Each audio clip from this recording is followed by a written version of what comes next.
Bonjour mes amis, on va résumer et lire le roman de Victor Hugo, Le dernier jour d'un condamné.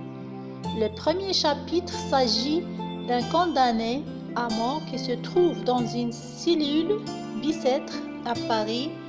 Il habite avec une pensée infernale. Il attend le jour de son exécution de jugement. Le dernier jour d'un condamné de Victor Hugo, chapitre 1, bicêtre, condamné à mort. Voilà 5 semaines que j'habite avec cette pensée, toujours seule avec elle, toujours glacée de sa présence, toujours courbée sous son poids. Autrefois, car il me semble qu'il y a plutôt des années que des semaines, j'étais un homme comme un autre homme. Chaque jour, chaque heure, chaque minute avait son idée.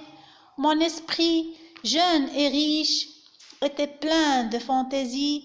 Il s'amusait à me les dérouler les unes après les autres, sans ordre et sans fin, brodant d'inépuisables arabesques cette rude et mince étoffe de la vie. C'étaient des jeunes filles, de splendides chapes d'évêques, les batailles gagnées, des théâtres pleins de bruit et de lumière, et puis encore des jeunes filles de sombres promenades la nuit sous les larges bras des marronniers.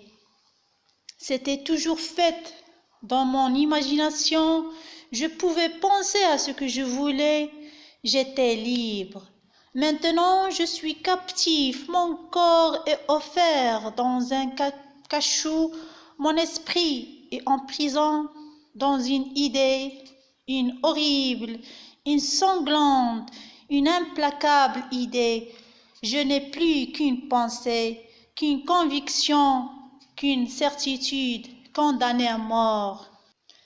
Quoi que je fasse, il est toujours là, cette pensée infernale, comme un spectre de plomb à mes côtés, seule et jalouse, chassant toute distraction face à face avec moi, misérable, et me secouant de ses 2 mains de glace. Quand je veux détourner la tête ou fermer les yeux, il se glisse sous toutes les formes où mon esprit voudrait la fuir, se mêle comme un refrain horrible à toutes les paroles qu'on m'adresse, se colle avec moi aux grilles hideuses de mon cachot, m'obsède éveillé, épie mon sommeil convulsif et reparaît dans mes rêves sous la forme d'un couteau. Je viens de m'éveiller en sursaut, poursuivi par elle, et me disant « Ah, ce n'est qu'un rêve !» Eh bien, avant même que mes yeux lourds aient eu le temps de s'entr'ouvrir assez pour voir cette fatale pensée écrite dans l'horrible réalité qui m'entoure sur la dalle mouillée et suante de ma cellule, dans les rayons pâles de ma lampe de nuit, dans le trame grossière de la toile de mes vêtements, sur la sombre figure du soldat de garde dont la giberne reluit à travers la grille du cachot.